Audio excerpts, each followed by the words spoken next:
Fredbear's Family Diner. William Afton and Henry opened in 1967. The family-friendly Fredbear's Family Diner, featuring a brown furry suit of a bear as a mascot. Henry would usually wear the suits, as they didn't have enough money to hire someone to do the job for a long time, and they were studying at the time. William studied engineering, and Henry business administration and communication. William met an unnamed woman, with whom he had married, and 3 years later had a boy called Michael. They met in the court. William was being charged for murdering a child, and allegedly was crying outside the diner for being scared of Fredbear, the bear, and she was working selling hot dogs in the building. By the way, he was released because they didn't have evidence pointing it. It took them 4 years to actually achieve any success with the diner, as they learned from little Michael that Fredbear was boring.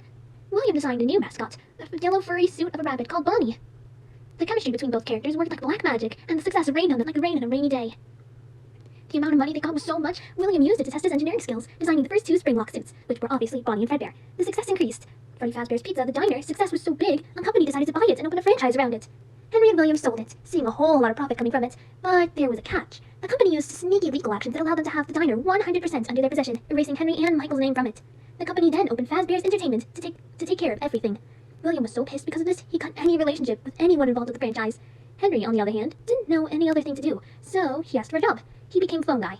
Freddy Fazbear's Pizzeria opened in 1973 and featured 4 furry suits of animals: Freddy Fazbear, a recolor of Bonnie, Chica, and Foxy the Pirate. This made William even more pissed when they learned they made 4 animatronics without him. He started planning his revenge. By the way, the diner was still open as a sister location of Freddy Fazbear's Pizzeria. The origin of Purple Guy in 1976, William had twins, a little blonde girl and a little brunette boy. He started to teach Michael to take care of them because Daddy won't be around forever. During his free time, William started designing and projecting new robots. He hated the name animatronics and plans for his own company, Affin Robotics. But he had another plan under his sleeve: ruin Freddy Fazbear's Pizzeria from the inside. He disguised himself as Dave Miller and started working for daytime security guard at Freddy Fazbear's Pizzeria. As he was always wearing purple, the uniform's color, and usually hid in the shadows to stay out of sight from anyone who might recognize him, he was nicknamed by every child as the Purple Guy. During this time, in 1980, he did his evil plan. Using the spring Bonnie suit he built years later, he lured 5 children to a black room, murdered them, and hid them inside the bodies of the animatronics. In case you were wondering what he did with the 5th one, he obviously hid it inside a spare Freddy suit, then painted it yellow, duh. Fortunately for Billy, they actually caught Henry instead of him, as one of the cameras caught him walking around in one of the suits. He got out sometime later, as they managed to prove he had some mental disabilities and had a fixation with wearing the suits around and had no violent behavior. But Dave? Well, he was fired when Freddy Fazbear's Pizzeria closed. Circus Baby, with the help of the money he got from selling the children's organs in the black market, William opened Affin Robotics and had everything ready to open his own kid-friendly restaurant, Circus Baby's Pizza World. The problem is that he got a new hobby, and this is where everything went downhill. He liked the idea of killing children so much, the profit he could get from selling their organs. Healthy children organs are way more valuable than adults. He made special alterations in his robots, turning them into kidnapping and killing machines.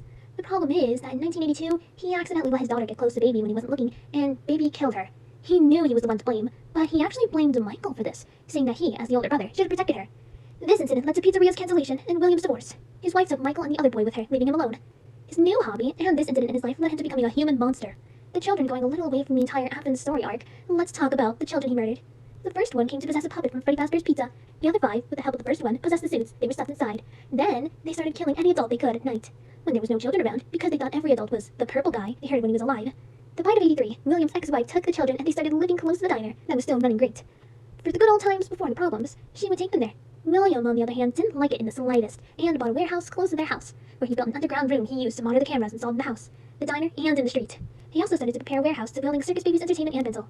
He also returned to Dave Miller's persona, working at the diner and taking a closer look at his sons. The crying child. After the baby incident, Michael became a rebel teenager who, rebelling against his father's will, bullied his younger brother. For the brother's unluckiness, he was also traumatized for actually having witnessed Baby killing his sister the year before. For his luckiness, though, he had a reliable friend, psychic friend Fredbear. Unbeknown for him, the plush was actually a camera his father used to check on him. More unbeknown for him, when the plush talked with him, it was actually the spirit of his sister, who was haunting William's warehouse, and the supernatural abilities managed to speak through the camera system. The bite per se, you all know how it happened. Birthday party, bad joke, head inside bear's mouth, and chomp, child's head scratched. He went to the hospital, but died. His sister tried to help him, but in the end, he became a ghost Purple Bear, crying in the corners of anywhere in the suits that killed him was at. William's revenge after the bite, Michael's mother committed suicide and he was taken under William's keeping, but Billy wasn't happy with his son who caused the death of another one of his children. William projected the new building to have a place for torturing children, specifically made for Michael, actually. The room was designed to mimic Michael's room from the other house, so when he would fall asleep, William would take him into the nightmare room. Michael would be drugged and unleash nightmare robotic versions of the Fazbear animatronics to haunt him at night, giving him some reminders of what he did to his brother. This marked Michael for life and turned him into a better person, actually. 1987. Oh my god, this is long, isn't it? Well, in 1987, another Freddy Fazbear's Pizza opened with new animatronics. William became Dave again and killed 5 more children. The place temporarily shut down, reopened in November, but didn't last after Mangle bit someone. Henry was once again without a job. The problem is that in this attempt, he recognized Dave as William, so he had to hide himself for his own safety. Fixing past mistakes during the time hiding, William started pondering about his life decisions and how it screwed everything for him. He caused the death of his family, lasting only him and his older son. That was it. The solution. If he, William, ruined everything, Michael could be the one to fix everything. He then sent a letter to Michael, explaining everything he should do. William was aware of the spirits and possessions, and knew his daughter was haunting CBENR.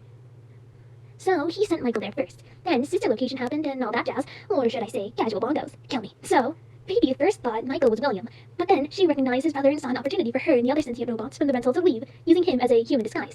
To prevent his brother dying from this, she did some black magic research and found a better way to prevent him from dying. Then Michael was fooled into the scooping room and became a suit. Henry tried to live a life as a regular human being, pretending to be Michael, but unfortunately the black magic didn't prevent the flesh from rotting, so the disguise was ruined and Ennard left Michael's body, now living in the sewers, waiting for it to start shooting, hoping to get a role in it. But even though Michael became an undying walking corpse, his job wasn't done. He had one last thing to do, free the souls of his father's victims. So he went to work at Freddy Fazbear's Pizzeria that reopened in the 90s to check if the possession thing was really going on there. Oh, Henry died there before Michael began to work. Michael got a fake name, Mike Schmidt. He wasn't as good with names as his father was, and worked there. He was unfortunately fired for being a smelly corpse and supposedly tampering the animatronics, so he waited for when the pizzeria closed for good. With the help of Shadow Freddy, who was actually the spirit of his younger brother, he dismantled the animatronics, freeing the children's souls from their physical restraints. For Michael's unluckiness, in FNAF universe, rotten corpses are purple, which led the spirits into believing he was the purple guy and consequently attacking him. Thankfully, Michael remembered the spring bodysuit he could use to fool the spirits his father told him. Unfortunately, the suit failed on him, crushing his body. As the spirits thought their killer was dead for good, they left.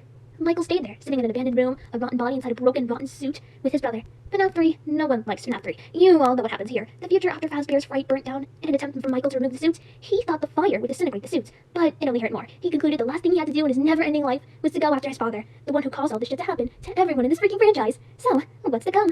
Only FNAF 6 will answer us.